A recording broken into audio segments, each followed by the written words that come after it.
Radiant team pick. I was trying that whole time while you guys were talking. Yeah, let's just talk about this. There's a Kotal ban, there's a Bounty Hunter ban coming from Vp.Prodigy. They're not messing around. They're just banning out these heroes that NIP has still to lose a game with. NIP still have that Meepo option perhaps later on, but they open up with a Pango. And Vp.Prodigy taking a cue from the VP playbook. Pick our offlaner Centaur as soon as we can. Rezo posted a poll on Twitter. What hero will I play next? Centaur, War Runner, Centaur, War Runner, or something else? I think. Or Centaur War Runner. Something. Maybe. Who knows? You get the gist of it. Even though Vp.Prodigy, they say that they have no connections with the main team, right? They do kind of follow the same textbook when it comes to these drafts and the strategy and the way they draft even. So yeah, they go for comfort picks. They don't flex too much. They know what they want to play. They go for simple drafts and then they just execute them well, and that's how they win their games. But look at that first ban from NIP as well that we didn't mention. That axe. Yeah, that's respect right there. That's respect, man, from both of these teams. And these captains aren't messing around. They're just banning out the comfort zones. They understand that that's where these players will shine no matter what you put against them. And I mean, Vp.Prodigy saw what happened to Hellraisers, who were first in their group. They're eliminated because they didn't respect NIP. So I think this is the better way to go, definitely. It's interesting as well to see just the importance of momentum in the Dota scene, where Hellraisers start off hot and immediately flame out of the tournament. Vp.Prodigy, I think, dropped their opening 2 series or 2 out of 3, and now suddenly are on a tear. But I can really imagine Roger and the way he fits the team, the way he makes the atmosphere in the team. That I can really see him dropping out quickly out of a tournament after winning so hard. You know, he's like, he's chilling. It's relax, boys. We got this. We topped our group. We don't have to ban out and Meepo. What happens when he's out? Don't ban out the Meepo. We're gonna counter it. This happens. Yeah, but what happens when he's out? Is he still chill? No, of course not. Are you chill after you top a group and then you are pretty much out of the tournament in one day? Sorry. Yeah, I mean, a double save picked up by Vp.Prodigy already, and can expect them to pick more of a flex core. Troll is still in the pool, I do believe. Indeed it is.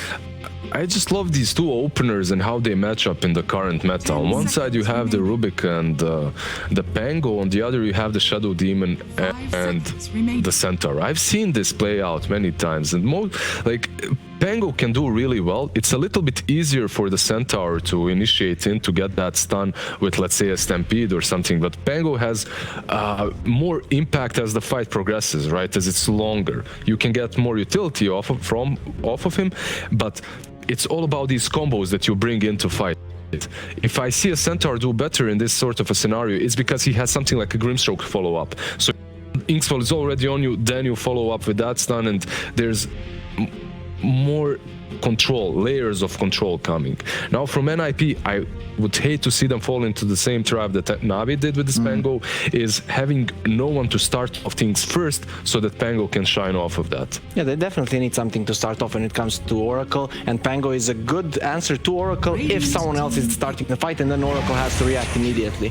Okay, I guess you go for your position 5. That's not really going to be a fight starter. I mean, I understand Jakiro as a counter to Shadow Demon's been long thought of, because you just Ice Path under the defensive disrupt, but against an Oracle, it does seem a bit off-putting. It's not bad against the Centaur, but yeah, you leave yourself really exposed now to a Death Prophet with no real answer. Yeah, I'm surprised this Death Prophet wasn't banned out earlier or picked up. I don't even... We discussed this yesterday. This Death Prophet doesn't necessarily need saves as much as she used to, right? It's great to have an Oracle, don't get me wrong, but it's not like your main priority, and the hero is definitely very strong and easy to play in the meta, and they have no burst to take her down as well, and there's an Oracle. Have no burst on either of your 3 heroes that don't need farmlet. Radiant team ban. Pack.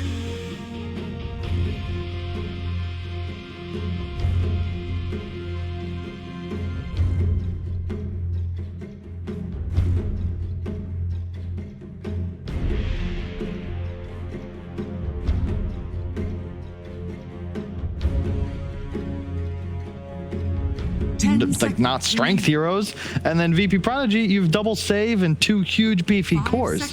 What last pick can salvage this for NIP? Meepo.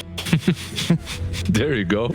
I mean, it could. This is a supreme hero, though. Puck is a supreme hero. He's gonna be playing the Puck. I don't know if Charlie plays Meepo.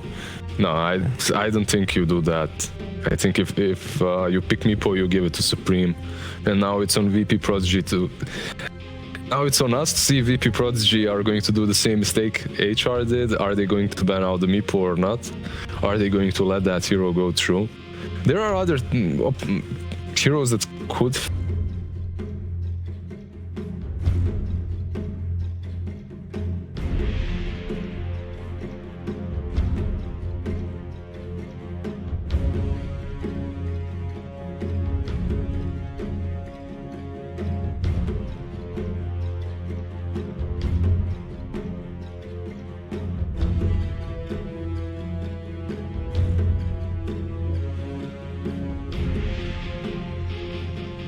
NIP's turn to ban.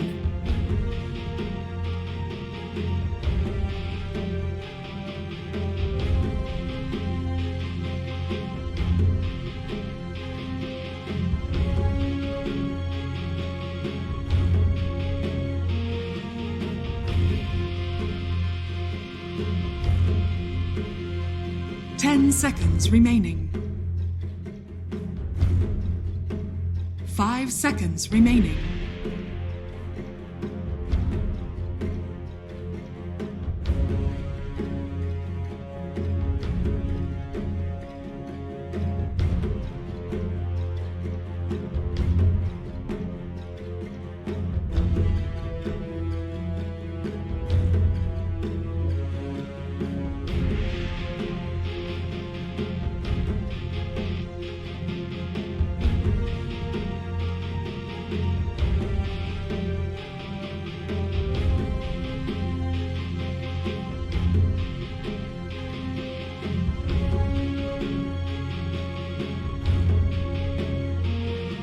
NIP's turn. Radiant team pick. Terrorblade.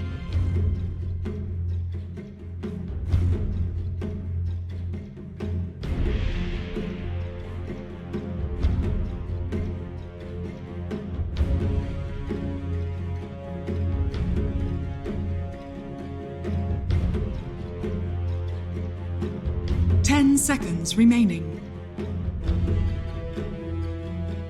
5 seconds remaining.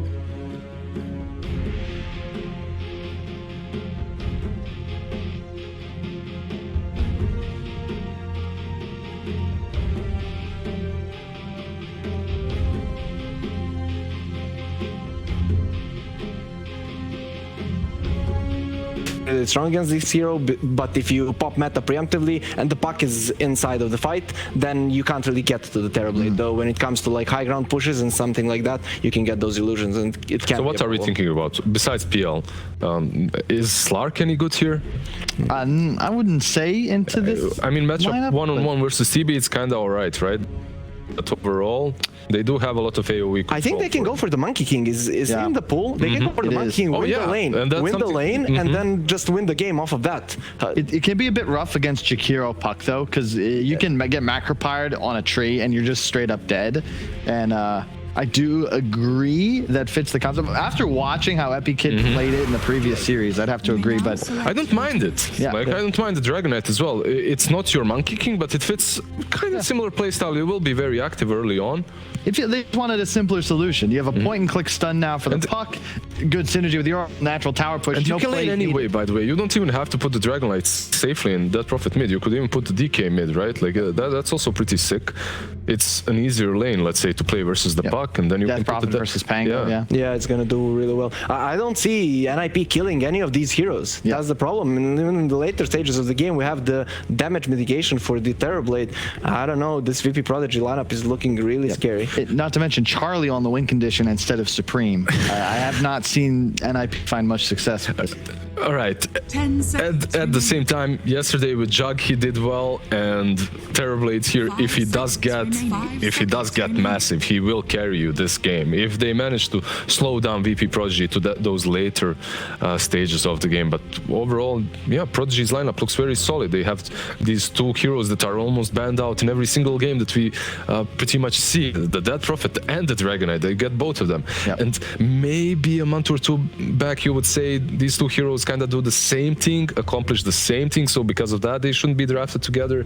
But now it's pretty much different because you can scale them. They both scale. Everything you're trying to do in Dota is the same thing. It's survive, kill the towers, stun the enemy, and yeah, Vp.Prodigy have the edge in that. So final predictions before we throw it to the casters, guys. I think I know where Lizard stands. Harry, I'll go for Prodigy as well. Okay, cool. Well, I appreciate that, guys. But now we're going to get a real treat for you. Our casting duo is prepared. Odie, Pixel, and Fogged. Please take us away. Thank you very much, Kyle. And Fogged, I mean, I've got to kind of agree with the panel on this. I'm looking at this draft here, and it looks like Vp.Prodigy, they've got all the answers. They've got all the combos, and I'm not quite sure what NRP's lineup is going to do against it. I mean, can you help me out here, Fogg? Oh, yeah, it's a good question. I do really like as well, but Vp.Prodigy, that usually means it's cursed, right? I think all of us are kind of liking what they have, so, uh-oh.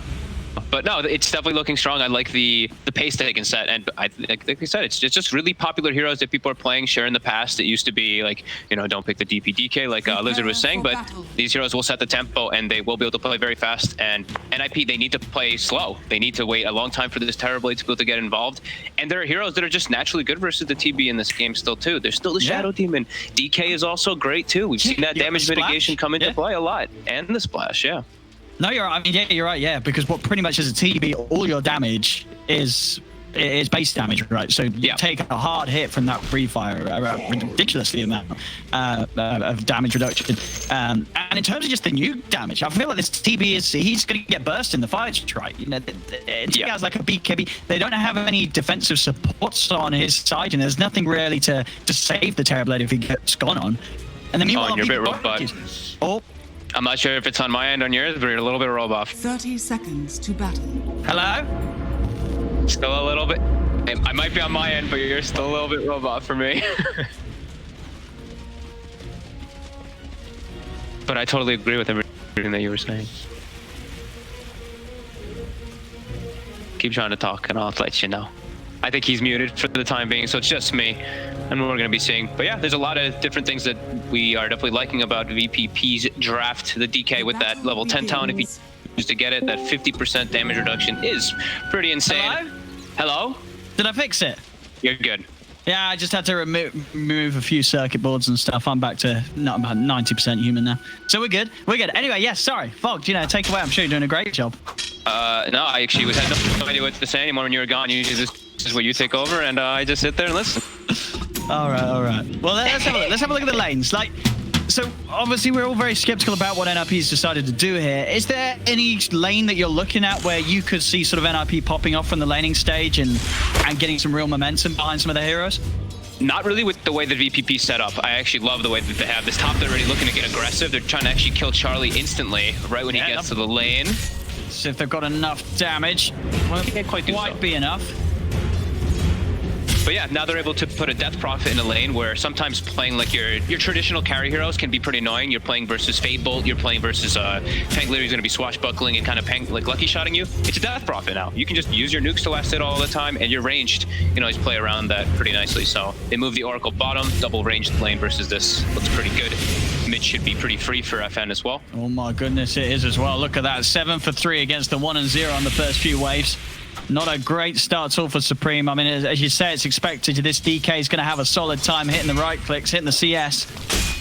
And Supreme's going to have a slow start on the first few levels.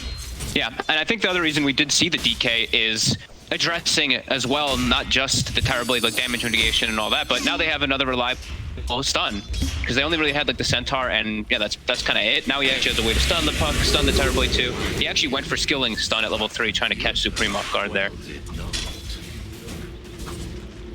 Man, it's not really, I mean, is there any sort of way NIP can gank the DK early on to sort of shake him off his game. It's a very hard hero to do much about in the early stages, right? No, it's a DK. Yeah, you just let him. You kind of just got to let him have his free reign in the mid lane. He's able to stun Puck here, and Supreme.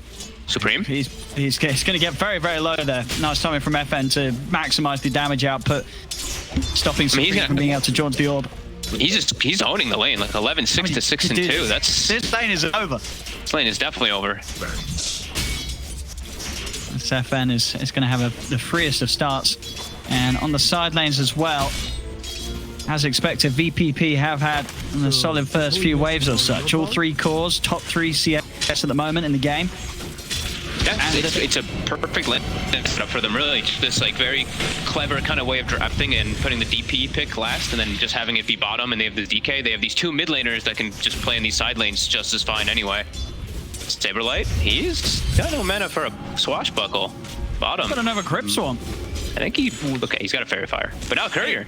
Take the Courier instead. All right. Thank you. And you know it's going to be Saberlight walking back to base. He's got no regen upon him, so Pango out of the lane. Free farm will continue for Epileptic Kid. And all 3 lanes continue to be nice and daisy for Vp.Prodigy. It's been a great first 3 minutes for them. Yeah, it's a dream, right? They're playing a very, very fast tempo lineup, and they're perfectly set up all 3 lanes, and they're crushing these 3 lanes already now too. Good positioning in the lanes too. Looking at up top, Seneko is trying to get a pull off to try to salvage the lane a little bit. Does actually get it off. They're trying pretty much anything they can to just try to get their farm and mustered up. Still very early, so they just need to play. They need to just make sure they can get more last hits in the lanes, because they're just getting smashed. I mean, that's the end. This is the thing, right? Their draft, it's a comeback draft. You know, if they get behind at the start, what are these heroes supposed to do? Seneko is dead. I mean, all 3 cores of Vp.Prodigy, they're just impossible to kill, right? They're very tanky, beefy things. A DP, DK, and a Centaur Warrunner. And then on top of that, you got an SD and Oracle, probably the 2 best saving supports in the meta right now. It seems like Vp.Prodigy just have kind of a perfect lineup here. It really does feel, versus what NIP has right now, it does feel like that in the moment, and the way they set up their lane. I think it was like perfect. They start that triple lane top, and then they put Epileptic Kick bottom. He's level 4 and change right now versus these 2 level 3s. He could still get brought down. The Death Prophet down bottom is chance that he could die if they do some rotation with the Puck or something when he hits 6 on Supreme, but it's scary. Like, it's scary for Supreme to really do anything in this game now, because he's fallen just insanely far behind in the start of the game. And versus DK, this DK is gonna hit 6 before the Puck and take your tower. Yeah, top lane's not getting any better either. The SD and Centaur combo destroying Charlie, killing him off and out of the lane.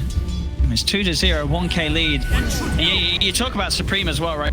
And once he hits 6, sure, he can try and help out the side lanes, but I guess the problem is you're in a 1v1 against the DK, right? Yeah, you leave this lane, you're losing your tower, and Seneko, he's going to be able to take the bounty rune. He got both of them, in fact. All right, that's job done. He's able to duke out these poisons as well. He'll turn. Save's going to bring him low, but Save is going to lose this trade by the looks of it, so Seneko will be able to claim the kill. Onto the SD, mid lane, DK, FN's popped his ult, and he's ready to start putting some pressure onto that tower. That was the best thing that's happened so far for NIP. Seneko getting double bounty rune and a kill. Now they're making the move toward mid to push FN away from the tower. I like that move by Era. Since Supreme is only level 5, I think he just needs help versus this DK who has double his last hits. Yeah, 36 and 11 against the 19 for 3. A very impressive start from FN in that mid matchup. And top lane Charlie does have to be a little careful with his supports making moves elsewhere. Save's trying to close the gap, at the least just spamming out that poison, making sure that Charlie's kept low. Charlie has got the Ring of Taras and the Magic Wand prepared, so a good amount of sustain for him, and Seneko will rejoin him up on the top lane. Frustrating for the Terrorblade though. As soon as he pops the meta, he's trying to walk up and get last hits, and there's just a blanket of shadow poisons whenever he does go for them right now. DM getting all those free denies. DM almost has, he actually pretty much has the hood done Bottom in a moment. Should be a dead Pango. Nebulite tried to come in, grab the wave. They had the control though. Leading in with a Fortune's End and Swashbuckle on cooldown. There was no escape for the Pango. Radiant's bottom tower is under attack. Oof. Certainly, it's still that 1K, but you're already feeling this, like, VPP just got this very nice firm set in their lanes. They're just keeping these lanes set as is. You see already, Nip, they're trying to fix this. They're trying to bandage this, making a move around with the puck. It gets scanned out immediately onto Supreme. So we will see VPP play a little more carefully up top for a moment. And then FN will play more aggressive mid because his farm is up in 5 seconds. So back onto that tower. And a bit of extra backup as well. And it's going to come in on the Oracle, prepared for any response that this push onto the tower gets. Supreme, not much that he can do to try and put a stop to this. He could attempt to nuke out the waves, and he does have the 6, the Dream Coil, if they want to try and make an aggressive play, but it's going to be hard. So especially tanky. to save around 2. They're bringing supports around towards the mid, you know, realizing how NIP played in response to the push from the Elder Dragon last time round. And NIP are going to do it again. Errors here. Supreme will lead him with the Dream Coil on. 2 of them. They'll look towards FN. FN just snaps the coil straight up. They will lose Ina. Lift up with the telekinesis. They drag him back. They'll kill the Oracle off. So NIP are able to, again, sort of take a bite at Vp.Prodigy's push in the mid lane. Still not able to really hurt the cause. FN still standing strong. Top lane save. We'll be able to take that DD rune. Turn towards Snako with the Dragon Tail stun. They're going to look to chase him down. Trying to block him up as well with the illusions. Keeping vision on the high ground. They get the kill with the breathe fire. Now they turn over towards Supreme. Supreme, he's nuking FN down very low. FN, he's got a few 1 charges to rely on as well as a stampede. The global play comes from DM to keep his mid safe. And VPP will be fine. They'll be out of there. Great moves there again by them, just setting up their 2 supports in the mid lane instantly with the push. Kind of, it looks like they're expecting NIP to bring that defense to try to hold them off the tower and just protect. They protect their core, the important one. They let the Oracle die, but they don't. I don't think VPP cares about that at all. They have the Centaur continuing to pressure up top with that hood finish, level 7. And I think that the whole reasoning that they are allowed to move their supports is because Epileptic Kid is probably sitting to himself and he's like, there's no way they kill me bottom as a death prophet with their lineup at the moment. He just gets the Spirit Siphons off, no matter what. If they even get the lift off on him initially, there's no way that they burst him down just yet. When they have Puck 6 and maybe Saberlight 6 and he goes down, then perhaps. Top, well, seeing the 4th of them attempt to take down the Centaur. TP comes and save, trying to help out DM. He's in trouble. The Art's part for the pullback. NIP will be able to take him down.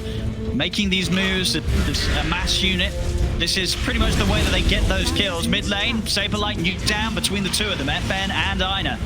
Between the breathe fires and the purifying flames, Saberlight is out of this lane that he tried to come into to finish getting his level 6. His game continuing to get shut down. Supreme and Charlie, without the Dream Coil, nothing they can do to make a move onto FN. FN will be able to continue as he was. Top lane, DM returns to the lane and maybe see if they can get a setup onto Snako. Save, trying to use the shadows to close the gap onto the Jakiro. Snako has got to be careful. And we'll be able to get back underneath his tower, but already a decent amount of damage done to this top tier 1. Sits at half HP, 10-minute runes coming up, and we'll see what side's able to grab the majority of them. Looks like it should be, what, 3 for 1? VPP should be able to collect that last bounty rune and continue their pressure. Now they know that a lot of abilities are on cooldown. In particular, the coil was used before. It's coming back up. DM is going to press the issue up top in the meantime, and they're continuing to just, I mean, they're keeping their farm up perfectly on their cores. Like, you see them continue to back up camps for them too. Epileptic Kid having a good pace, and FN is 1500 HP. Looks like they want to try to make a move on him in mid. Let's see if they can do it. He makes the call to snap immediately and it pays off. Just walks out of there. Dampy's pop. Saberlight tries to lead in with the Rolling Thunder, but it's just not enough damage to threaten anyone on VPP's lineup. He has to immediately back out of there. Comes in with the swashbuckle. NIP still having a bit of a look towards them, but with the ghosts out, Epileptic Kid is so strong he can just move in. And Arrowhead does come in, did manage to steal the ghost, and that is going to play heavily to their advantage, bringing Epic Kid down low. Swashbuckle's off the mark though. Epic Kid's going to be able to get out alive. They turn back over, kill off Saberlight, and also Supreme in trouble. The 2 cores will die. A very painful miss swashbuckle there from Saberlight, not allowing them to get that kill on the TP means that VPP win yet another trade, taking the tower as well. Oh, it looked like for a quick second because of Era having that steal, maybe they were able to at least get a kill out of that one, but all of VPP shows up. Already seeing that powerhouse of their lineup really coming into play at this point. 4K lead.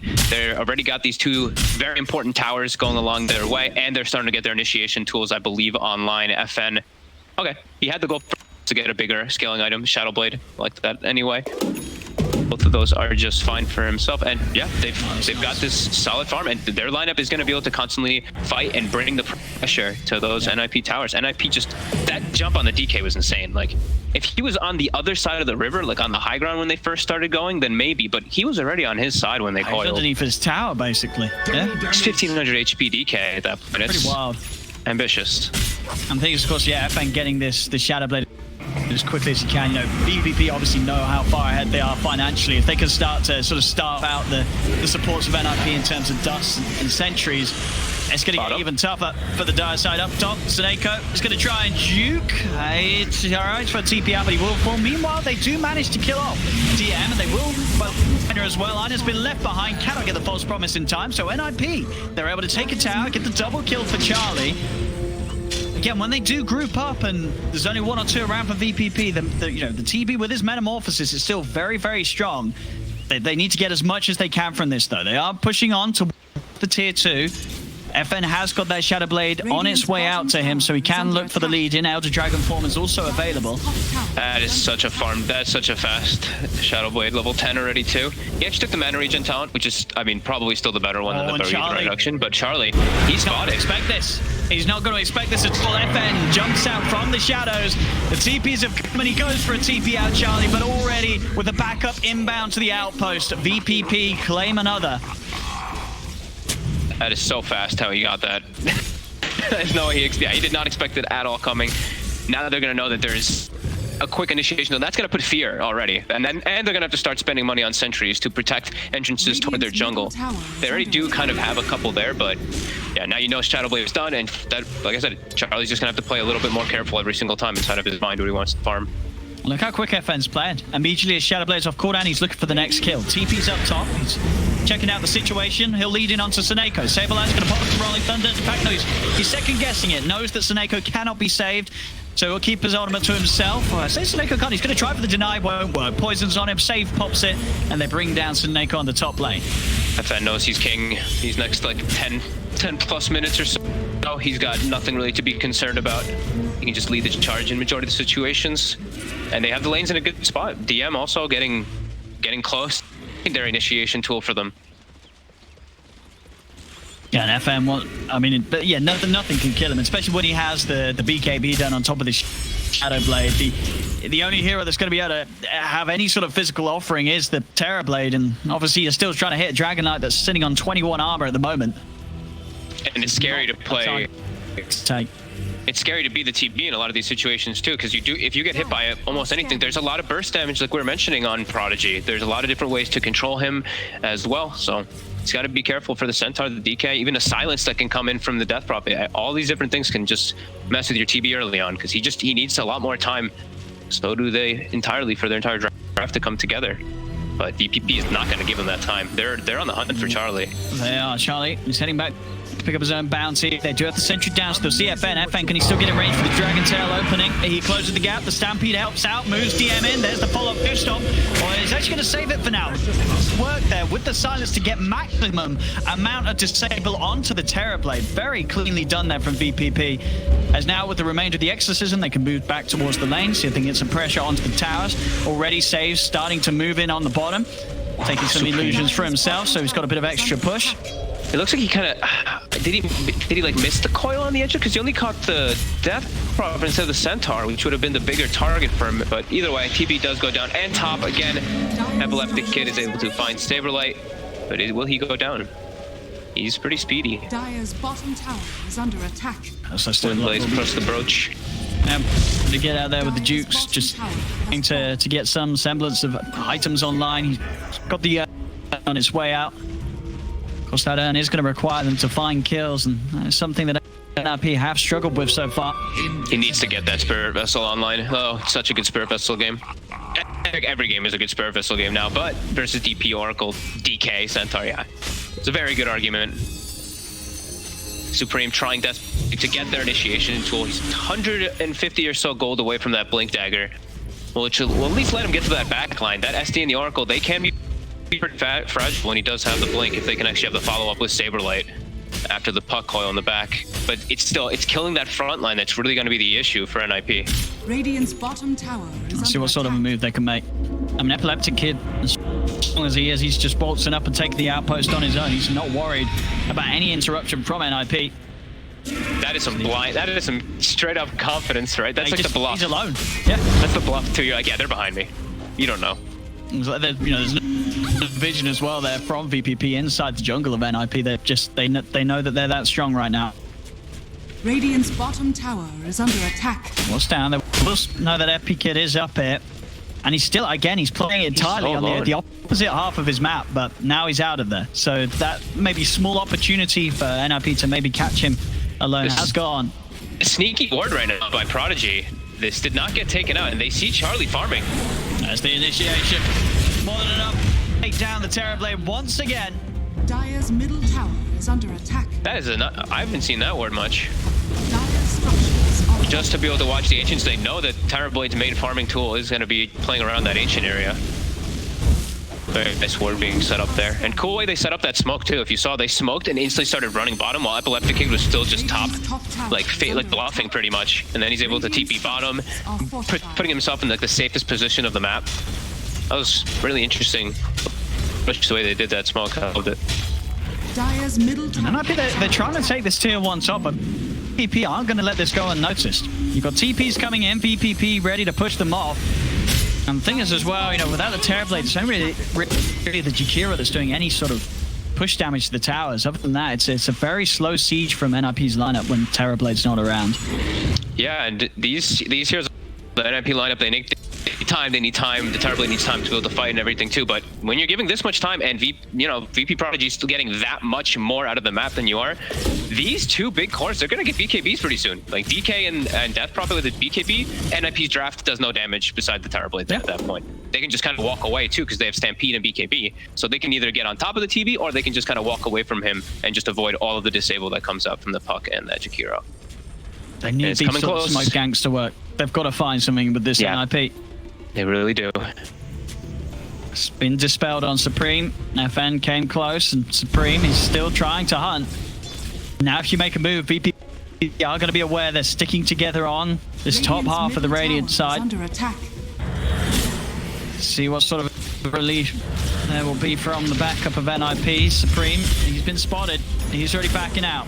He cannot get on top of any of the members that they needed to. VPP are more than fine. Epic Kid continues to have all the space in the world up top as he plays there. And so in an insane amount of XP as well. This TP getting very, very big.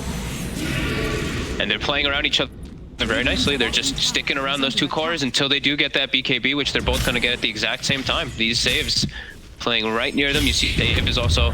God, there's two saves and there's a player named Saved. Jeez. Save playing near DM in the mid lane with the Shadow Demon. Dire's top tower is under attack.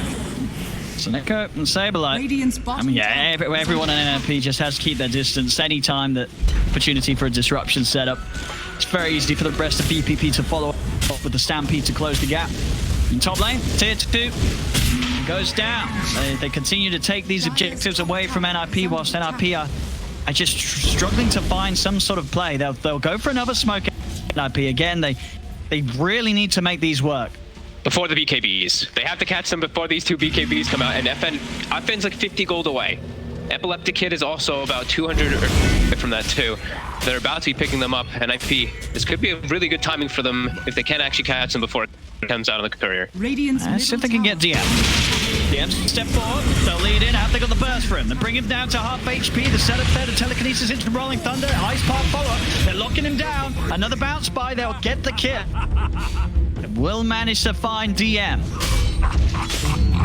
Okay, it's not a kill that really leads into too much right now, though. Let's see if they can turn it into anything. Charlie's trying to show his face in mid. The BKBs are now delivered on the courier. Epileptic Kid is going to show himself up front. And they're actually set up back. They've got the disruption set up on a Charlie. BKB pops, so they get immediately on top of the Terrorblade with the silence. He's able to dodge the Who Stomp. We'll get the Sunder off. It's a sweet play, but it's not cute enough. As they lose its Terrorblade, BPP are going to try and chase on for more. The jump over there from Supreme. He's trying to escape. There's the chase with the Siphon. He's been silenced. Ice Path will block Epileptic Kid off. So Supreme will live. And no hesitation there for VPP. They're playing so quick this game. Buyback into an instant kill onto the Terrorblade, turning themselves into Roche as well. NIP, can they do anything to stop this? The Ghost will finish, so VPP don't have the quickest of Roche taking abilities now. And in fact, VPP, they don't care about Roche. They're just going to look to move in for kills once again. They're on top of Era, inside the jungle. Epikid chasing him down with the Siphon. FN closing the gap with that Shadow Blade. Era does manage to turn and get the lift off.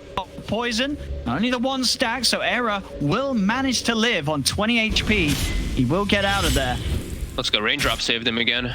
Radiant Or almost saved him maybe, but yeah, it gets away. He had exorcism stolen though, and they did force him to pop it. So now they're gonna, at least there's no exorcism on the Rubik.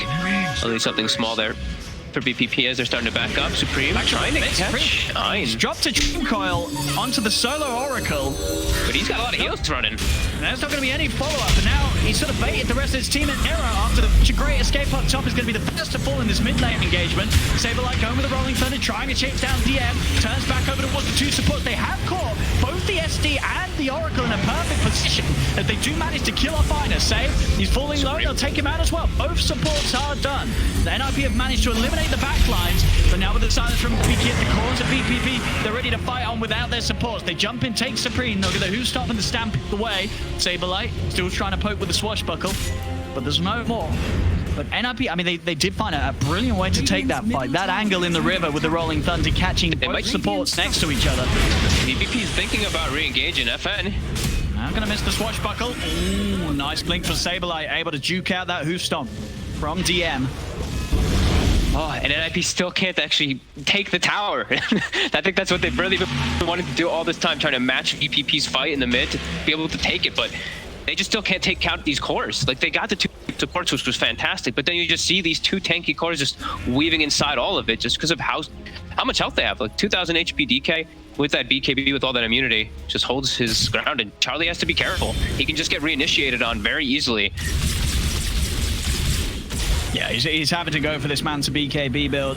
Has to. He just doesn't have the supports that save him, as we've said, you know, with this Shakiro and Rubik. There's no one that's going to be able to offer any sort of way of removing the Terrorblade from the fight if he does get initiated on. So he has to go for this safe build. Radiant's bottom tower. And obviously does mean that it will limit the damage output, something that they do struggle with through these BKBs. You know, the NRP's got to keep this game going for at least another item or two on the Terrorblade after that BKB to really have a chance of turning this one. Absolutely. He's still going to need quite a bit more time, but they are looking to still play a bit aggressively here around Charlie. He doesn't have his meta available, but they're actually setting themselves all down bottom around their outposts. They want to try to get something. Radiant's see if they can find it. Just a quick response by VP. They're already setting up Epileptica. Just he's running in. He knows he has nothing to fear when he plays like this. The Oracle's pretty close behind. They're actually going to get a jump, and that is a very, very dead puck in a matter of seconds. They can turn this into kind of whatever they want, whether it be more kills or a tier 2 tower. They've got the Exorcism available. Elder Dragonform's back in 5 seconds. Or FN. Charlie is hiding in the trees at the moment. We'll see if they do check it out and see if he's still around, but looks like they won't fall suspicious to him if he sent that illusion out, though, which he will do so. He sent the illusion out. They're going to know that he's here, and oh my god, that was close. I mean, that was a risky play and a half from Charlie. He knew they were around, and he sends that illusion out. It works for him. He does manage to escape, but he was taking some risks there. I mean, that's the high risk, very low reward player. But at least he gets away with it. Got the creep, you know. And they're on the chase here forward, but that's a tanky Centaur on the front line. They're actually gonna go forward. DM's ready for some revenge. Jumps in, says, "How dare you try and have a look at me?" Gets in with a Hoof Stomp, and suddenly Saberlight is eliminated out of the game. Epikid ready to chase on for Era 2. He's silenced. They've got the rundown, and with the damage from the Exorcism, this Rubik will melt. Both heroes gone. And look at FN, he wants more. He's still Shadow Bladed up. He's gonna see Seneko, and that's an easy target for him. Yeah, Seneko. He's gonna be able to turn with the Ice Path. He's gonna be able to live with that. Unless Save's able to close the gap on him, but doesn't look like it. Seneko will survive. And they don't actually have the creeps too far forward on the mid. Charlie is doing a good job of cutting them with the illusions. So before the exorcism ends, they're not actually going to be able to get towards that tier 2 tower. But still, it's VPP just dictating the pace, and they're keeping everything going for themselves. Like, they're keeping all the lanes pushed in onto NIP's side, and NIP, they're not gaining any ground. They're just kind of trapped. Now with BKB, this could be an option here. Tower Blade, BKB, level 15 as well. I want to try and take a fight around this pitch so they can turn a metamorphosis from kills into the Roche. Oh, Saberlight! Oh, he blinked into the ledge, and he bounces backwards while going for the Oracle. Now they know that the fight is going to be right there because TB popped the meta. So let's see what VPP chooses to do with that information. They're pushing in the 2 side lanes, but then they can look to fight pretty soon. I think NLP's going to try and force Roche with the... They're going to head straight into the pit. It's scary. It's scanned right away. I mean, can they do it quick enough? They're doing it. I said there's no exorcism. There is a dragon form though. NIP trying to get a jump outside the base and drop the coil onto Ina. They do manage to eliminate the Oracle. The Oracle is gone. FN turns over towards the Rubik. Damage from this outer dragon form proving to be a little too much. But Charlie, he's popping the BKB. He's panicking. Who's he going to hit? He turns over towards Save. Save has been take down the ST. FN with the remainder of his BKB is trying to finish up Saberlight. Will find him as the Pango goes down. Charlie on the retreat now as BKB's worn off. He's got to run. Epi Kid won't be able to find the grab on him. So Charlie will survive. It's a 2 for 2 on the trade. Supreme with a quick jump in.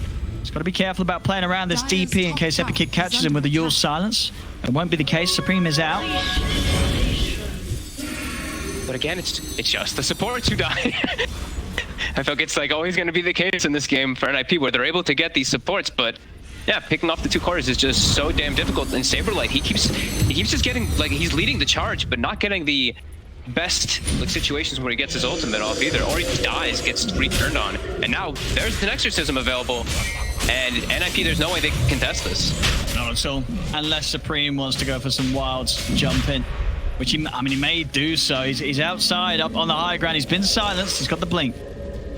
We'll get away. They want to quickly get themselves back into the VPP so they can finish this one off. Saberlight's going to try for it though. Rolling Thunder comes down. He's going to continue to mess with them. Will jump in, but he misses everybody. Doesn't connect on anyone there with that initiation. Now they turn stuck up to Sneko. The Gira now ready to chase for more. False promise. Keeps VPP's Kid safe. They'll go back towards the pit. Buyback from Sneko comes in. The Ghosts have finished, so they don't have the quickest way of finishing. 20 on meta. Now. So now they are, no Rolling Thunder, but 20 on the meta, and that is going to scare VPP a little bit to back up here. Everything else is available soon, though. Dragon Knight does have his form, and a full Mjolnir finished. There's the lead in. See if they can finish him off. DM's got the Stampede, though. It's pop. Charlie pops the BKB. 1 second until meta. He's got it, but he doesn't want to commit for this. They've lost the Rubik. Epi Kid keeping himself locked down onto Sneko. Sneko will be able to turn with the Yules. The rest of VPP still keeping themselves held back by Roche. Saberlight cuts across the Thunder. Brings Epi Kid. Look at the Dream Coil. He gets so much safe. He just disruption. Buying them time to kill off the Tier of Raiden. Oh my god. VPP alive. Save with a clutch disruption. Will save the Death Prophet. And allow VPP to ensure that this, again, is another team fight victory for themselves. Triple kill for FN. 4 dead on NIP. What a save by Save. Holy, almost dropped so low. They almost were able to get the kill, but again, VPP are just displaying like perfect coordination with the way that they're playing their draft. These 3 tanky frontliners over and over again, eating the brunt of the force, allowing these supports to get their spells off. And Charlie immediately, at the start of the fight, he just has to back off and run away in all these situations because the SD just puts it on him, and it gets very scary for a Tower Blade in the game like that. Yeah.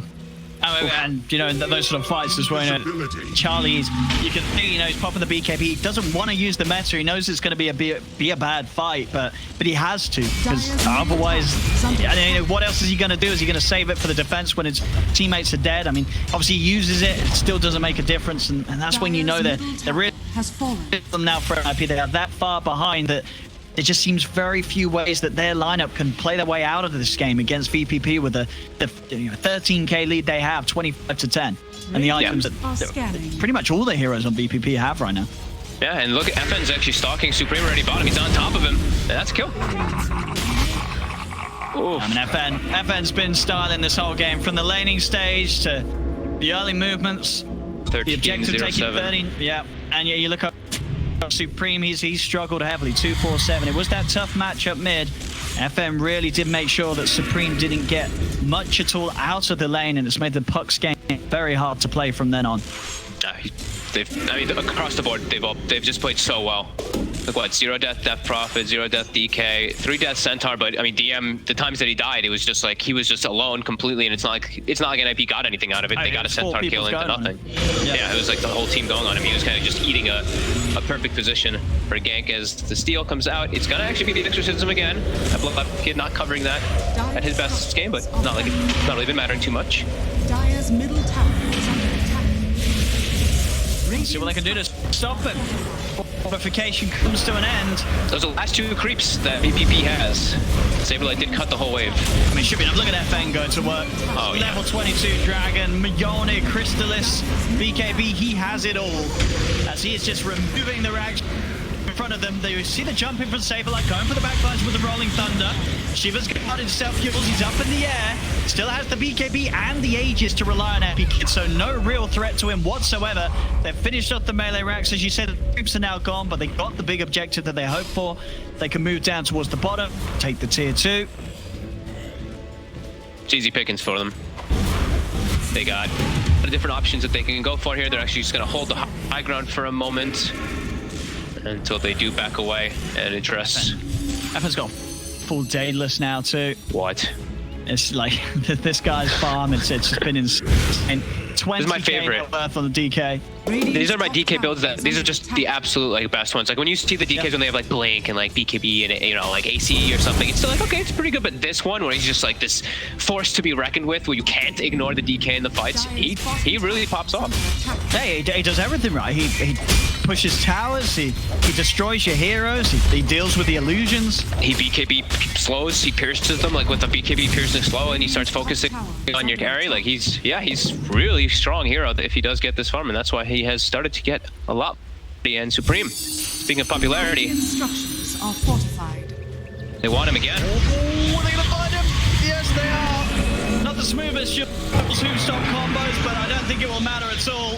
So going for the self-heals, he does have an orb, but will try and jump away. He's managing to break the gap a little bit. But save with another disruption into the root, the start of the phase shift. He's tuning it out once more. But there's only so much he can do against 4 heroes. He will inevitably fall in the river. FN on Era. At the same time, 2 shots to Rubik. Because that's just how this game is right now. Unfortunately for NIP, and obviously fortunately so for VPP. They really did. I mean, honestly, I feel like you just have to go back to the draft, and I don't know if NIP maybe just struggled. They just ran out of ideas halfway through, but they just didn't have an answer to breaking away any of these. This sort of combos that VPP have. This lineup from VPP, I don't think, if you ask them, I don't think they switch out any of these heroes for any of the heroes in the game. Like, this is literally what VPP wanted to play. No, they're literally like the perfect. They're some of the top heroes right now in the patch, right? It's the Death Prophet, the DK, the Centaur, the Shadow Demon. Like Shadow Demon's banned, I think, all the games that I see. At least it just shuts down and prevents majority of everything. Same thing with Death Prophet for a lot of the games. Yeah, VPP looks like they got pretty much everything they wanted. They're cruising with it pretty nicely, looking to close out this game here. Sablon is going to lead in, does manage to find the Rolling Thunder onto 2 of them. They go for the DK getting down low. Epi is getting hurt pretty bad by Charlie, but the BKBs are out. FN turns with the stun over towards Supreme. 3 shots and the Punk is dead. Supreme gone without buyback. Swashbuckle on towards Ina, does snap the Dream Core, but he's still alive. They haven't been able to kill anyone off on VPP's side. 2 dead on NIP. The buyback will come out from Saberlight. Charlie trying to do his best, but with no BKB as it's on cooldown, he has very little to offer. The silence, the root, he gets nuked to oblivion, out of the game for a minute. Aggression from DM, jumping in on a Saberlight. He is dead for good. Die back on the Pangolier, and you can certainly imagine it coming out, and it does. It does indeed. 32 to 10, 24k lead for VPP. This was a rough one for NIP, and we've seen this lineup. We know NIP has a lot more to offer. I don't think they could do it with these heroes, Bob. No, this draft seemed really difficult to play. Pretty much, they didn't have good burst damage. The Death Prophet pick came. It was like the third.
reality in the CIS, you burn a lot of bridges when you play in teams in CIS. And not only that, like you have VP as the strongest team for a few years now, and it was really hard.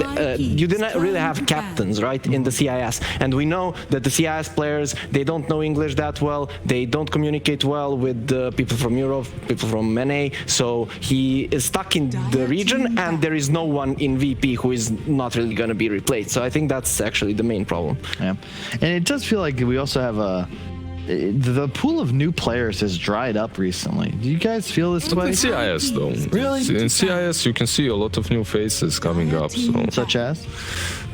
Just look at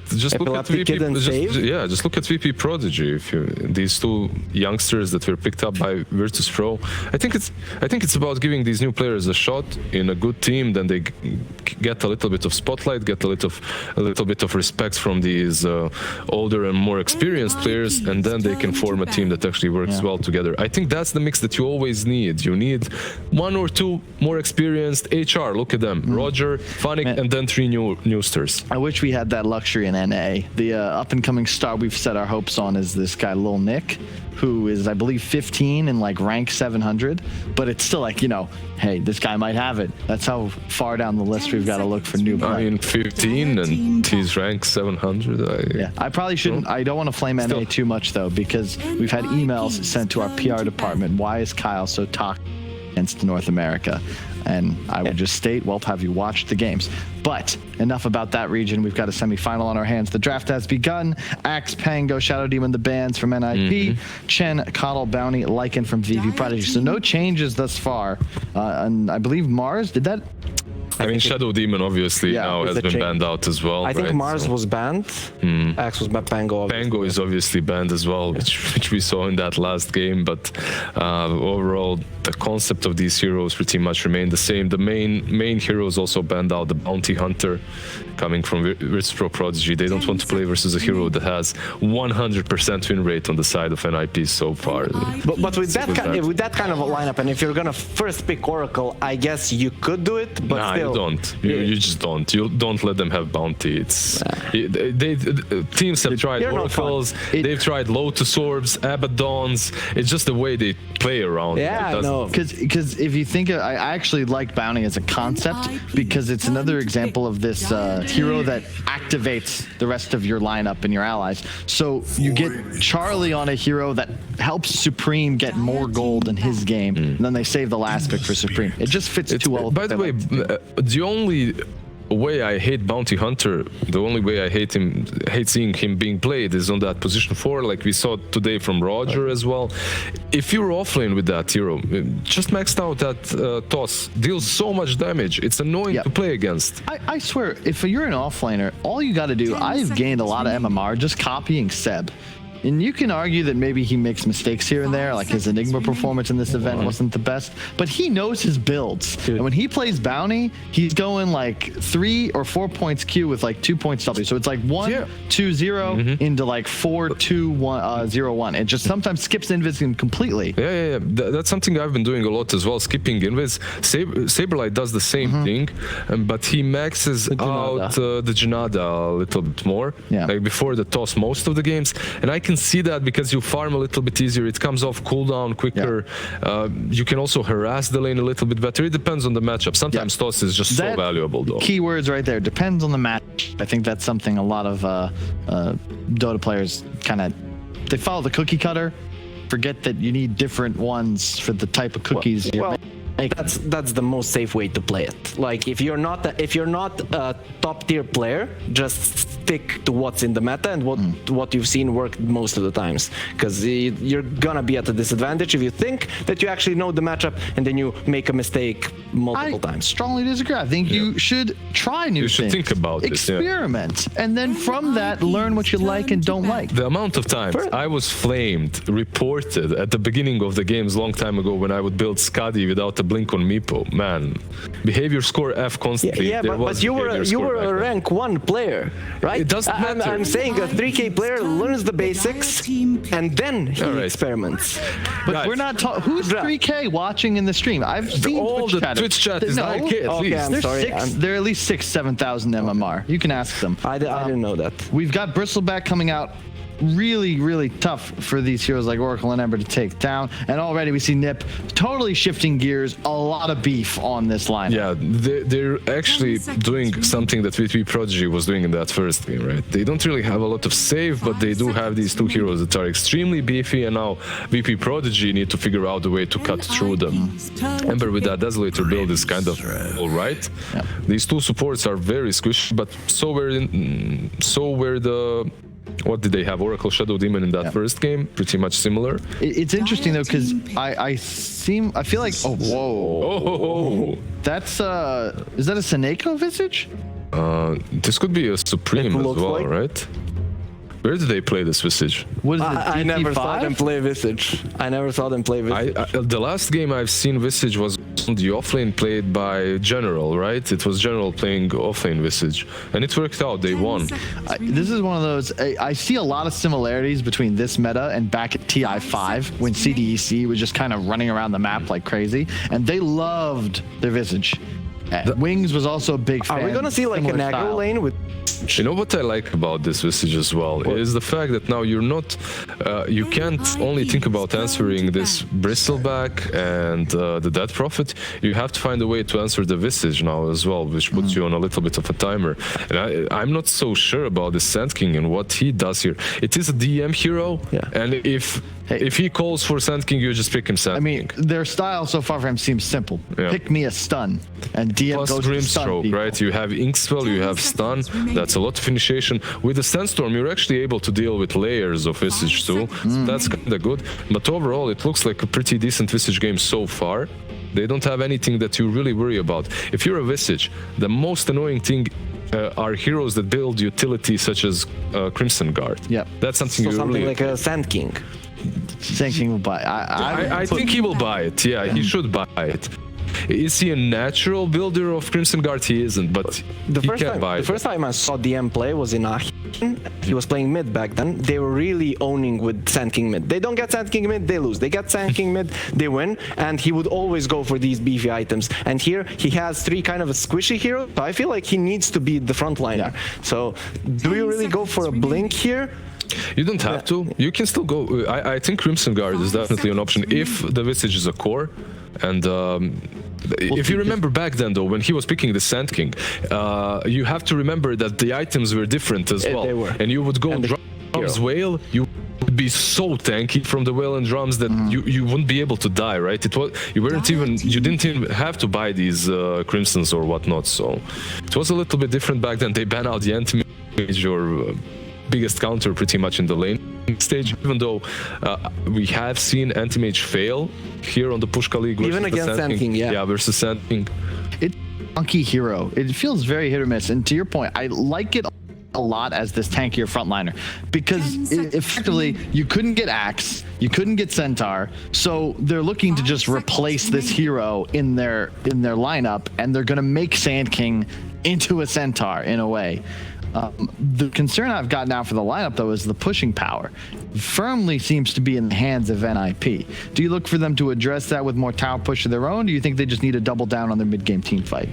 I think you just double down at this point, right? You have 4 heroes that are completely capable to take these team fights in the mid game, and you double down on that. You try to outplay them until you get those, like that Desolator, let's say, on Ember that will help you push. That's it. You address the lanes. You can't lose lanes in this game. If you lose them, it's going to be extremely difficult to come back.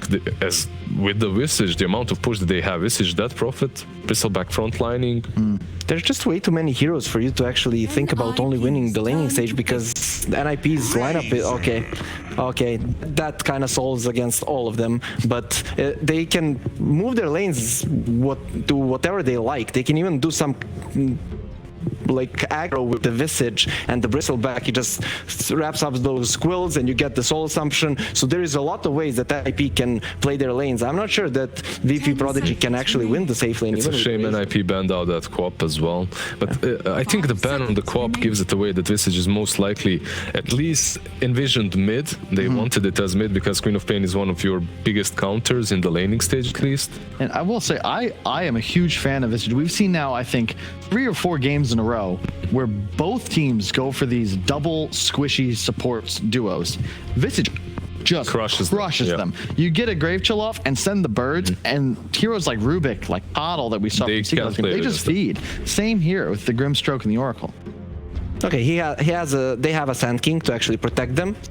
That's gonna help a bit. That's where I see his role. So he really needs to protect these supports.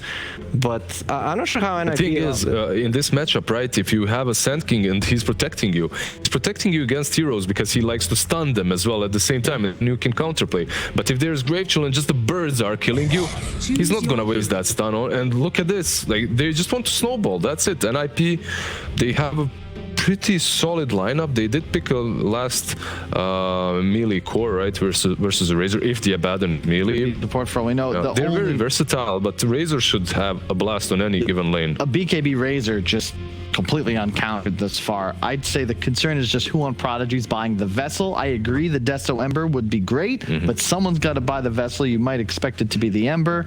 It's a better draft from NIP though, wouldn't you say?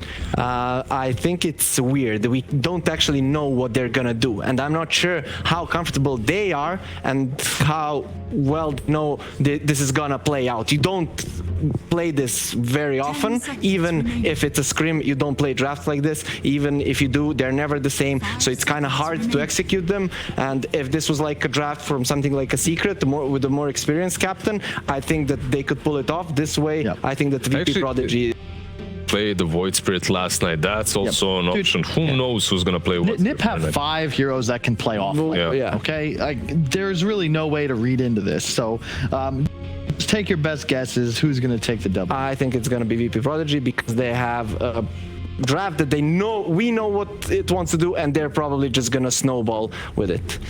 Yeah, sure. I'll go with NIP because they have a draft that we don't know what they're gonna do, and it's going to be interesting. Appreciate it. Really just textbook way to break down that game, folks. Thank you for that. Without anything else from my panel, we're going to throw it over to the casters, where Odie, Pixel, and Fogged are once again ready to take into the action. Have at it, boys. Thank you very much, Kyle. Yes, I mean, this game too, I think I've got to agree with the panel, right, Fog? These drafts definitely looking a little closer than what we saw in game 1, right? NIP, they've got something that can work out here. Yes, but also I've never seen. I don't think I've seen a draft like NIP's where it's. I haven't seen a lot of.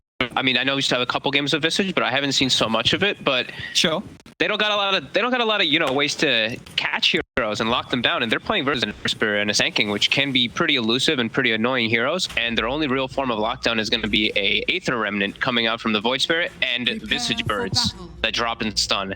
So I mean, I'm looking at this Ember Spirit. And he looks like he's got a pretty free way to just jump and ping pong around inside the fights unless he gets caught by a remnant into like silence or something like that. And he has a way to dispel things off from himself too with an Oracle. But that being said, NIP's draft, I'm just not sure what its potential could have because they do have good damage. I think that's one thing that Visage can always provide for you. And same thing with like the Void Spirit, but is he gonna be able to do so? I'm not sure. And looking at some of the lane setups, obviously, as the panel said, there was a lot of ways NIP could have laned this. They are going to have Saberlight playing the offlane Abaddon, Supreme in the mid lane on the DP, and Charlie playing the position 1 Bristleback, with both the Void Spirit and the Visage being your supports on NIP's side. So, VP people start by taking the outpost. But yeah, we'll be interested to see. Sure, we have seen, obviously, some support Void Spirit. Obviously, Visage, though, on the other hand, is not really a hero that we just see that much at all. So it's definitely not the 2 most common of supports being played here by NIP. So certainly will be interesting to see what their plan is with these heroes together. Yeah, that's the big thing is what I'm interested to see is like what their draft is going to do. Because when I see they're drafted, if I see it like ball up as it's like a 5-man unit, like hitting towers and stuff like that, yeah, they've got some heal sustain. They've got a Visage kind of like, sitting around with Death Prophet, lots of damage. But I feel like VPP, they've got one that just looks a little bit more traditional. They've got your traditional, like, you know, your stuns, your lockdown, your little like damage that you can ping pong in and out, a save. Just looks much more normal, like the panel was mentioning. Yeah, I mean, from the sort of the two drafts I've seen today, I really like the way that VPP do just, you know, they just first pick the Oracle, because they obviously have multiple different drafts that they can play that allow this hero to be such an excellent backup. And looking at the lane setups to begin with, sort of across the board, are you seeing sort of any certain lane matchup that looks to be rather one-sided here? DM could just die bottom. That's the one that I see, because he's got the goo and the Blightstone, so he's just going to get hit, and the Soul Assumption actually gets targeted onto the Grimstroke, but I think they should be able to get the Mini with a couple more goos and hits, and they do. Like that Blightstone plus goo, so Blightstone on the Syndico and then goo on Charlie, and Sand King is a very low armor hero. He's put negative immediately. Yeah, I mean, he was instantly punished for that move in. Sentry placed in the trees, NRP more than ready for the laning off the Sand King. Looking at the other lanes, we'll see if Supreme has a bit of a better time in the mid lane this time round. Had a rough matchup against FN in game 1. Bit of sort of link on link action here. Link comes out and Cypher's there in response, so may have stolen the damage, but he's going to take a little bit of a beating for it. Yeah, I think Supreme should have a better time in this one. Yeah, one of those heroes that choosing doesn't care too much about having his damage taken. He's got the alternate methods of securing those last with the Crypt Swarm. Yeah, and he's always just got this nice, like, you know, that range on Death Prophet over a Razor is just great. That extra 125, you can always just beat on him while he's walking up and stuff too. Sure, Razor will get his last hits, but, you know, like I said, Supreme will do better in this matchup. Top, though, I do believe that, I mean, I feel like Denver should have a pretty okay time. I think Saberlight will also get good farm up here, though. Getting aggressive onto him, they can always just dispel, even potentially turn it. Is a double melee lane, so they have to be careful versus that Fortune's End at times. Down bottom. Looking at the last hits, still half a DM to really get started down here. His first level of play, Charlie and Snake with the sentry coverage too, have made it half a DM to sort of set up his ground and find a space to hold the lane in. Yeah, the first Charlie two levels. First 2 levels for Sanking are pretty atrocious. Like, if you get off to a bad start, it's just going to take you a bit. Once you're level 3, you're going to be able to farm and push the lane in consistently. But yeah, first 2 levels, you're one of the weaker, I guess, off laners if we count him, because we don't see that much Sanking, right? No, it's definitely not sort of the top, but we've seen it here and there. Yeah, here and there. And in terms of items for DM, you know, the panel was saying, you know, whether you are going to have some utility hero getting like the Crimson Guard online against, you know, the familiars, the right clicks from these heroes. Would you like to see that from DM, or do you think DM needs to get a blink for his lineup early? They have the Ember at least to go on the back line. He might want a blink to follow him, but then also I'm also thinking, like, I think they were mentioning who's gonna be the Vessel buyer. I'm wondering maybe, like, what if DM just buys for himself and then lets the Ember go for more of a damage build? I'm not sure. I think he has a couple options. Top lane, I know, getting caught by the tower there. Yeah, very powerful. That's a kill their way on the top lane in a lane that already Saberlight is finding the farm and Epi Kids. Sure, he still is as well. The mid lane. It's a courier. Gets the courier as well. All right, he'll die for his efforts, but he'll tell you that it's worth it. I mean, 44 gold each, times that by 5. That is more than the 193. So, in terms of the it counted bottom lane, I think that's what you're talking about. Level 3's there. He's got the 2 points to the Sandstorm. Then they're able to fight back. They move him with the Ink Swell. It's an echo. See if they can get him too. Stroke of Fate. It's got a hit. He doesn't even need to use it. The right clicks will do it. So suddenly 3 heroes dropping dead all over the map for NIP. 2 down bottom and Saberlight up top. And FN doing quite well in the mid lane. He's able to actually get some really nice links, even without boots, versus a boots Death Prophet. He actually got the boots early on Supreme, but he's still getting just linked way too much, like way too much damage, and FN's able to secure all these denies because of it. Yeah, we're seeing pretty much half a level advantage to FM with the experience in this 1v1. Back down bottom, Charlie. And Seneca getting split up a bit. It's a 5-minute runes coming in. VPP doing their best to secure the ones down. In fact, they're going to look for the kill. Saves there with the lead in, has the Inkswell stun onto Seneko. Burrow strike into that sandstorm. They'll have the damage to take this man down. Seneko will fall. Another kill for the 2 down here. Charlie will be able to move over and get that bounty rune. Back in on the mid. FN. It was a close one between the two of them, but he does indeed win that trade. There's suddenly these lanes that didn't have the worst of starts for NIP, this mid and bottom lane, they're beginning to crumble a little bit as VPP are getting these kills. Denied. Yeah, I feel like this one is just FN. FN just outplaying, really. I mean, sure, he's got maybe a little bit of advantage in this matchup, perhaps as a Razor, but I mean, even in that last game too, like DK versus Puck, he just dominated the matchup. He's on a roll right now. We'll see if they're looking to try to shut him down. Yeah, he is low FN. No regen, just 2 Wraith Bands, but he's also playing it smart. Doesn't want to touch the wave. He'll head back, use the Eye of the Storm to farm a neutral camp. Most safer place to be. Knows that supports are off the map, and he doesn't want to be caught by this. Era's going to be able to protect that Arcane Rune for Supreme. He will have the active of it whilst he hits level 6, so should be able to get a nice reduced cooldown out of that first usage of the Exorcism if he wants to start poking at the tower. Charlie has to be careful bottom. He's been sitting very low, and he can just get chain comboed up, and there's a decent amount of burst damage as we've seen from this. We see DM, he goes for just massive amounts of armor since he's playing versus all that minus armor at the start. And mid, there's that Exorcism. I believe it was after the Arcane Rune was gone, or it got dispelled, I think, by the... Yeah, it got dispelled by the Oracle. Oracle took it off as soon as he saw it, yeah. Okay. But still, should be some good damage onto the mid tower here. With FN out of the lane, he walks back to base. TP to return to it. 15 seconds to live the storm. We'll see if he wants to come and put together a defense. Will be on his own, though. He will come forward with the TP, still feeling very strong in himself. Era's around, but they've got this ward down, so they see Era in this position. Save's coming over. He might be able to connect with FN as this Eye of the Storm is available and try and find a fight off the back of this. He won't be able to connect with the Q, and in fact, Save, he's going to get turned on immediately, but the Inkswell stun will hit onto Supreme, leading in onto Supreme, and it'll bring him down before any sort of heals or save come out. As FN just continues to just blow heroes away in the mid lane. That's 2 kills back-to-back on the Death Prophet. Damage was done to VPP's mid-tier 1 tower, but it's costing a lot of early momentum on this DP. 2 deaths now. I love that suicide play there by Save, right? You're confident you're going to die in that situation there, but you're getting just such a good trade for FN. Level 8 now already. Gonna have good look to be set up to having a great game as he did last time. Top Epileptic and Saberlight have kind of been going at it a bit here in a 1v1, and well, I missed bottom. Yeah, Seneko dying once more. Visage, it seems like the hero is beginning to struggle. This is 3 deaths on the Visage in this laning stage, both DM and Save. Anytime they get on top of him, the combo, it just tears him apart this early on very easily. And they'll always get on top of him, because that's the problem with Visage is you crawl. This hero has always been one of the biggest things that you can't move. If people get on top of you in the laning phase in particular, you're very squishy too, because the build that you go for. Diving in for Ina, and they'll find him. Saberlight will be able to skill the 6.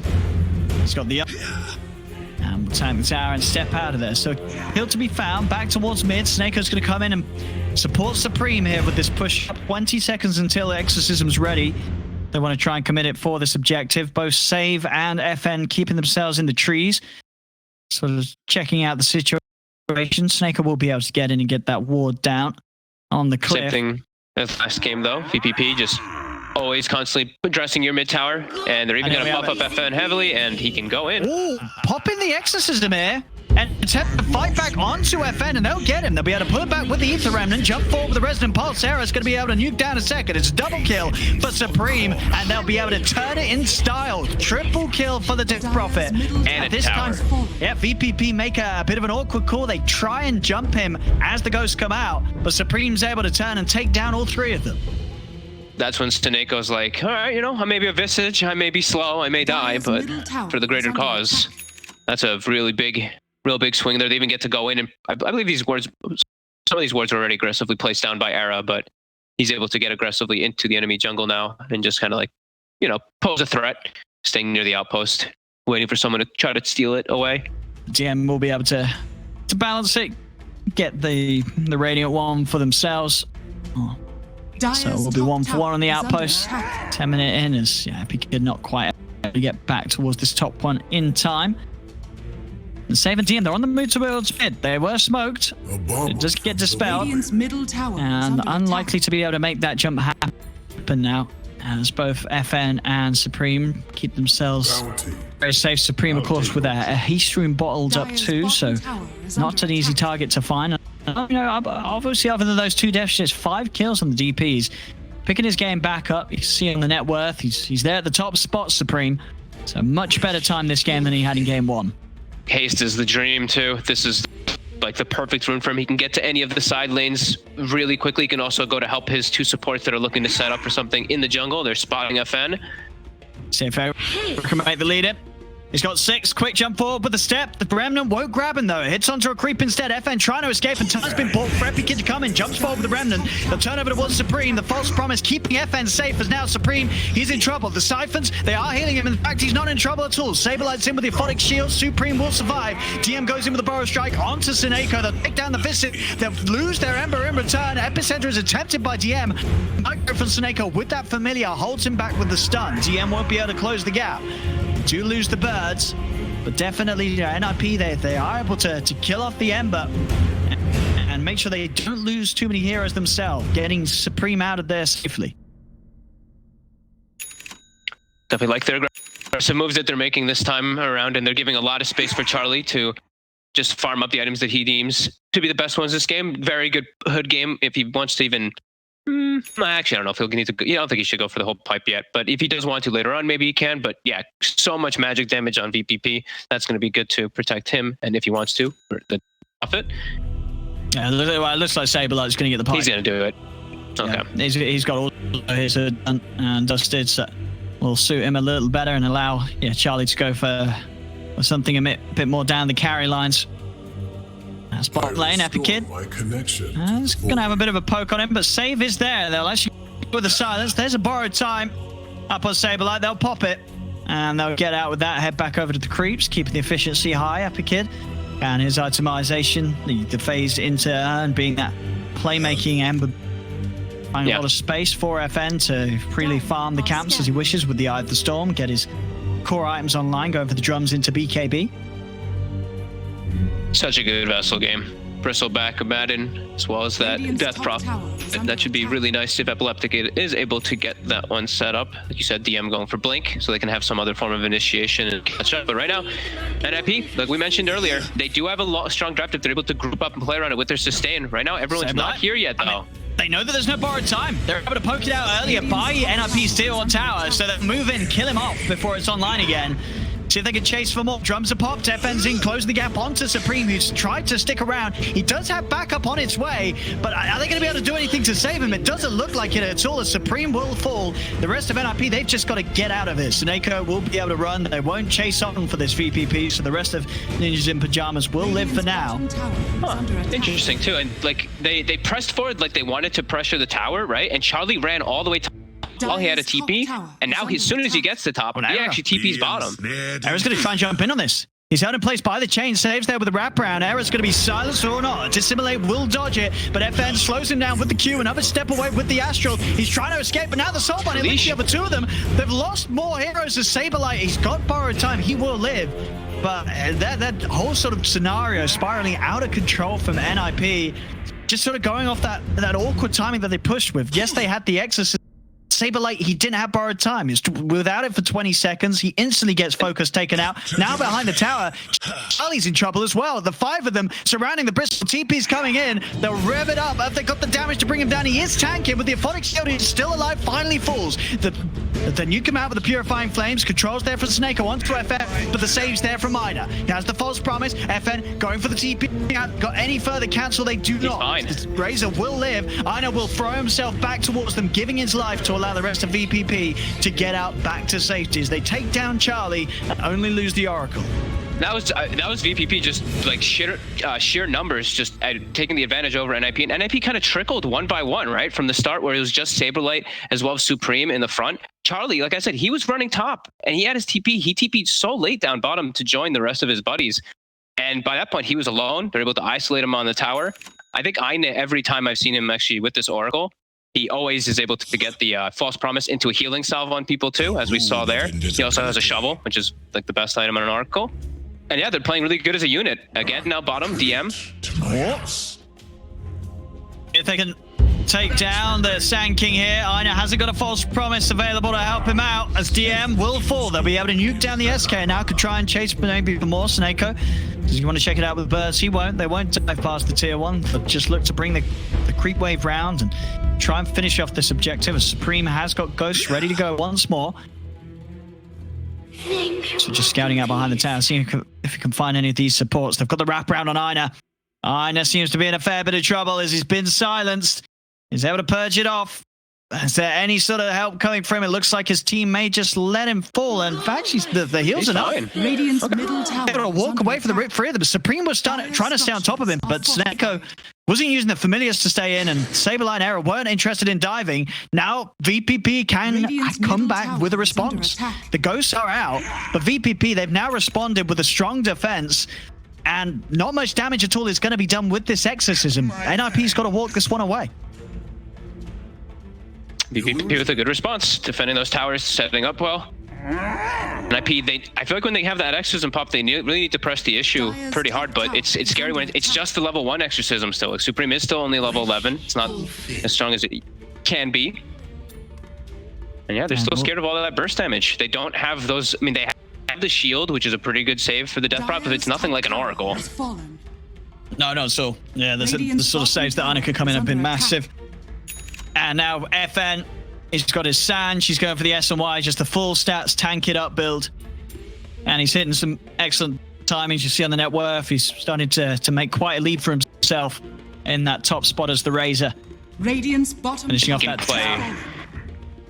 You know, you talk about the stat build, it's just straight mobility too, right? He's got the drums, he's gonna have S and Y, and he's got the brooch. So he's gonna be able to stick on targets pretty easily. And as we mentioned, limited disable on the side of NIP. So this Razor running at pretty fast movements, just cutting into the backlines, will definitely be a problem.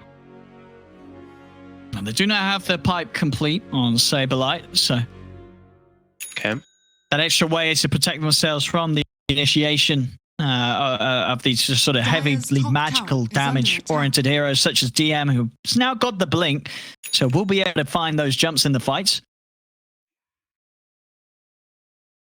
And Jules finally from Supreme, so he himself also having a mechanism to save himself in these fights. That's this one. Still not keeping up in farm though. FN, he's just popping his Eye of the Storm off cooldown every time and hitting Ancients, even a stacked one this time. You see he's almost 15. Yeah. Death Prophet just has hit 12 recently on Supreme. So he's really keeping himself ahead of the game, ahead of that curve. Yeah, he's having a pretty incredible time here, FN. So yeah, 15 is it. He's got that extra damage now available with the increased amount stolen with the static link. Yep, Epileptic does have the Spirit Vessel now finished. He's going to be doubling back for a Maelstrom, and they want to already get some charges. They're going to try and go on Charlie. Jump in with the epicenter to get in front of him. Is there any sort of help in time? They're trying to head over to save this Bristleback. He's falling low. Charlie still lives, finally falls. They've lost the Bristle. Lead forward from Supreme, but there's the save on a DM. False promise from Aina allows him to turn, get the Burrow Strike off. This Death Prophet's in so much trouble. Supreme, or is he? The Siphon, the Sleight of Fist, they'll be able to keep him alive. This Ember won't get out. As Ember will fall, they turn up towards FN. They couldn't kill the DP in time. Supreme was able to keep himself alive with the Siphons. FN, he's got to run. They're down to just the 3 of them. Supreme's trying to chase. He'll have the Yule back up in a second. If he can close the gap and find a further setup. But FN and Save will manage to retreat back up to the high ground. And they're keeping their DP alive. And VPP, sure, they managed to burst down Charlie at the start, but it really did take everything they had to take him out. And NIP were close enough to turn the fight around. Absolutely. That was like exactly. They had to just spend way too many resources to actually bring him down. And yeah, the saves, the pipe coming into play there for sure, protecting Supreme just that little bit extra in order to get an extra shield and an extra heal off. And then they can turn that fight. With that exorcism, they're still quite strong, but without it now, VVP wants to make a play. They do. Quickly eliminating Sneko. They'll turn over towards Zera. Jumps with the Dissimulate into the trees. Epic Kid's not got any more remnants, so won't be able to dive on. They can bring this mid lane in, start to push the tier 1 tower of NIP. They're really starting to recognize and just identify the damage on NIP is pretty negligible. Without Exorcism, it's so hard for them to fight, and they can take advantage of that with this timing right now. The grab onto Saberlight. See if they can poke out maybe the bar time, but there's the pipe popped. He's got the barrier protecting him. Fortification used as well. NIP will be able to push VPP off the tower. Keeping it alive. Now Charlie trying to keep a lockdown onto DM, but DM will be able to step away. Error being focused by Epikid. He's able to juke out the Burrow Strike with that Dissimilate. Epikid turns towards Saberlight. They'll pop the borrowed time. Looking over towards Snako. He's protected by the Aphotic Shield for now. He's the clumsy net out. DM again saved just in time by Ana with that false promise, allowing him to turn with the Burrow Strike and this Epicenter to kill off Snako. Saberlight is still running forward. He has to be a little careful now without the borrowed time available.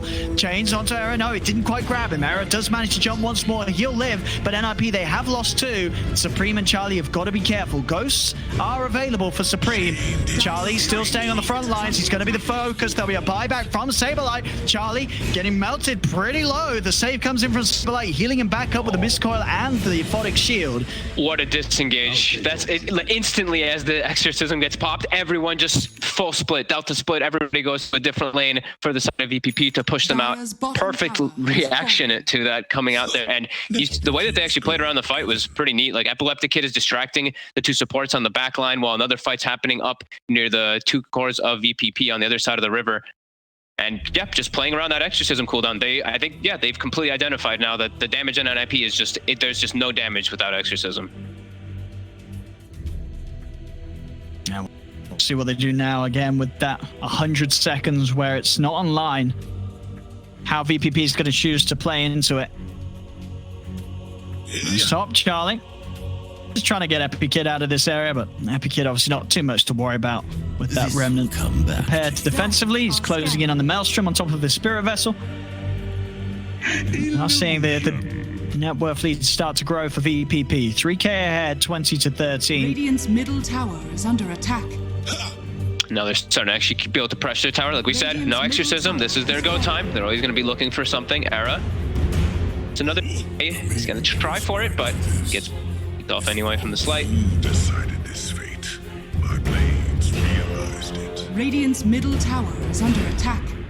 And what items do we have coming in for the rest of them? DM looking for that Lotus Orb again, just to have further ways of committing himself into the front of the fight without being worried too much about the instant focus from NIP's cores. Round towards mid NIP. See if they can get any sort of catch. It's very hard for them. Pretty much just the Yules into the silence is all they have on these heroes. And again, VPP still fighting. Backing Radiant's off. bottom tower is under And still fighting. It's like 20 seconds till Exorcism. You know that Prodigy, they have that timer. So right now they're like, okay, back up. Like Exorcism going to be coming up. This a move I like. This kind of forces the hand of VPP. They now have to fight into Exorcism if NIP does pop it. There's quite a lot of spam that can come in though, and there's a epicenter burrow around a pit, which can be a bit scary. And already NIP, they know this is risky. They need to ideally pop the Exorcism, find a kill, and then be able to move into the pit with the ult. See if that happens though. DM setting up in the trees, smoke's dispelled. So there's got to throw the dust out. DM's got to break away. They're looking to try and take down Ina.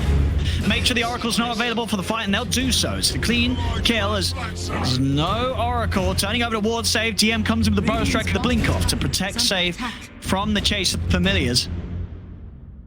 Epikid does his best to just cut the wave mid, stop them from being able to push on with it. But of course, NIP, they're more than happy with just looking for Roche. They'll head in, see if they want to full commit with the Exorcism. They're just going to do it without, by the looks of it, with the They killed it so fast. Yeah, they take this big boy down. That's now with And the edge. save the Exorcism for the fight. I love it. Now the Radiant's objectives are bottom happy. tower is under attack. Remnants out. But now really is NIP's time to push. Once again, they've got everything that they need. Aegis as well, of course, on Supreme. FN is pretty far up here. Ina does port down to try to help him. Has got the false promise if FN is too pressured, and NIP see already just breaking away from him, and they move towards the Oracle. Anytime they see Ina, they know that with him alive, he's always going to be able to protect his spot to try and get on top of him if they want to get the kills. good window for NIP now to see how they want to actually take the fights and what they want to progress with this Aegis. I believe VP will mostly just push out the lanes before looking to try to take a fight. If they do take a fight, they're probably going to look to just get a pick off first. DM being chased here. See what they can do. Remnant won't find him. Stun as well, won't quite be there. They do, however, have the creeps pushing in on mid, so we'll surely want to try for something more. Still, though, because of this sort of group up and go, the level difference just increases. Supreme level 15, whereas FN is just about to touch level 19 on his Razor. But they managed to get themselves on top of DM. DM, he has been silenced. They'll force him to the side, and a burst strike will get him out of there. The Familiar's turning their attention over towards save. Charlie trying to dive, but it's into a tier 3. They've got to be a bit careful. Soulbind linking the two of them. Borrowed time is out. Supreme, he wants to commit for this fight. Popping the Exorcism. DM comes in with the Epi, though, onto the two of them. Saberlight's got to be careful. Another shield will protect them. They turn the nuke down Epi Kid. As the Ember, he dies in the midst of it all. Over-committing and no save available for him. As there's no Ember. NIP are free to at least for middle 2. See if they want to try and poke for more with the rest of this. FM being siphoned. He's very beefy though, also having the Hyperstone, so he has that extra potential to kick back. NIP, they're still trying to just stay on this high ground, do as much damage as they can to this tier 3 with the remainder of this ult. And they will be able to do about half HP of it. So tier 2 and half a tower taken on the high ground. NIP definitely able to make a move with that Aegis, and of course still being able to protect it. So we'll see if they can do sort of another round of it when the ghosts are up once more.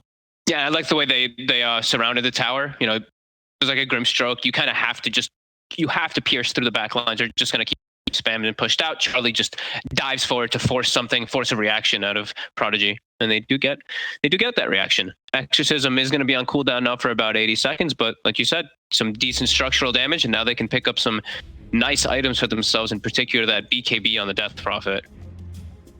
And just Epic in that fight, just dying far too quickly. Obviously with his build, this vessel into the death, so it does hurt, but he is fully reliant on his supports and teammates being able to cover him. And when he dies that quickly in the front of it, surrounded by the 5 heroes, there's not really anything his teammates can do to help him.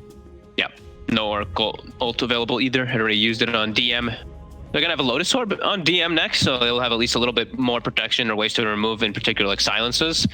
But yeah, he really has to be careful of, I guess, I think the 8th Remnant was the one that clipped him in the last one that actually pulled him and got him killed. So he just needs to be a little wary, because there's not that crazy amount of disables that he does have to worry about still.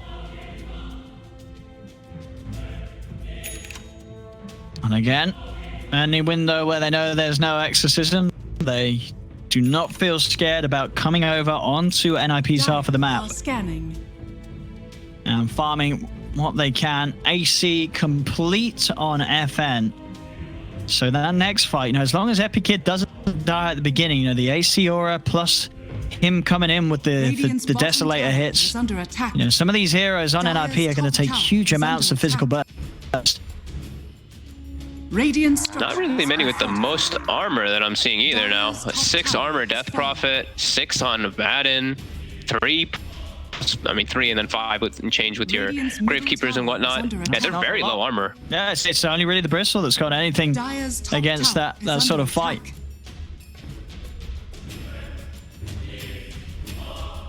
Still trying to waste time, it seems like. Prodigy, as we mentioned, not trying to take those head-on fights until that Aegis in particular is gone. About a minute left on that one. Exorcism is at the ready.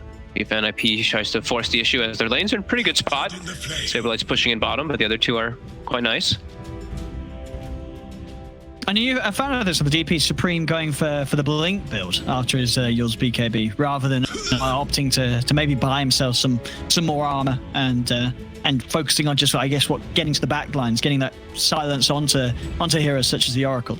Like you see the DP blink with an Oracle on your team, right? Because you can blink the whole time during the ulti. Yourself, right? Yeah. He's got the shield, I guess. That's one thing that can. And yeah, maybe just a straight positional thing. If you can get a clutch silence off on some of these heroes, it is just so impactful. A blink and a silence in the back onto this Oracle. Oracle has no way to play around that. You have to like precast your Fortune's End on yourself or something, right? To like dispel the silence instantly if Supreme does catch it. So if he's able to get that silence, he can stop the save completely. But he's still a ways away from me. He still could change if he even goes for that item, but we'll see. They could, yeah. We could certainly see other things being explored. The push to come in again. The issue forward. Is the Aegis gone though? Mm-hmm. So they will not have that to rely on. NIP. Tier 2, it's taken without any issues. Epileptic Kid just taking the towers up top, continuing to go full in on the physical. Crystalis is nearly done, so he really will hit hard as long as he doesn't overcommit and get caught by NIP.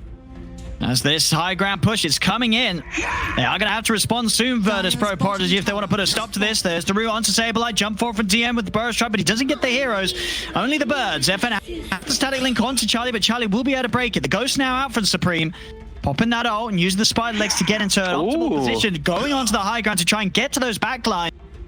Silence is available, gets it onto both DM and FN. The borrowed time is popped. DM getting nuke glow. Soul Assumption will finish him off. They've killed off the Sand King. He'll buy back.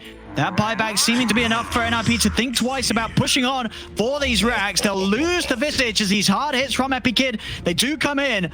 You got to watch out for those sleight of fists. If he gets the crit, but Supreme runs in again, finding the supports, taking out Ina. FN slowing down Charlie with the plasma field. DM going in with the epicenter with that Vessel 2 on Charlie. He's falling down low. He's trying to run, but the Ink Swell will catch him. Zera, he won't be able to make it out either. Another kill from Epic Kid. Getting these hits with the sleight of fist. These crits, they are, as they will hold VPP. They may have lost the tower, but they keep racks alive and they kill off 4 members of NIP. Again, the push with the exorcism, it does a little, but it's not finishing off the objectives. They're not managing to take down these racks, and as this kind of slows down, and if Epic Kid's able to get an item on top of his Crystalis, say he does want to get like a BKB for himself, this Ember and Razor's just going to tear through NIP's attempts at a push.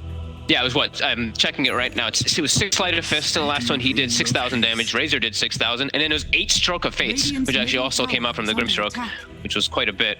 But yeah, they're really starting to punch through, and there's not a lot of armor, as we're mentioning, and he committed for the Blink Dagger on Supreme. So it did save him there. Armor. It did save him there. He was able to blink away from the Ember. But yeah, we're interested to see, because yeah, he's got to make some incredible plays with this. Otherwise, it kind of feels like 2k down the drain. You know, you're not tanking yourself up. If they get on top of you, you're not likely to get the opportunity to blink out. And the shield, as you say, it's something, but there's so much damage coming out from VPP. You just get caught by a straight sleight of fist, and suddenly that shield just gets taken apart on a hit. Yeah, there's some too, though. I'm sure they did a little bit ago too. They've got the Vlads now at Saberlight. They've got the AC queued up and the Shiva's queued up. But for the next few moments, it might be painful with this Mighty Sunrise. Blink Silence. That's the lead in. Under attack. Don't have quite enough follow up after. You know, we're seeing the potential there.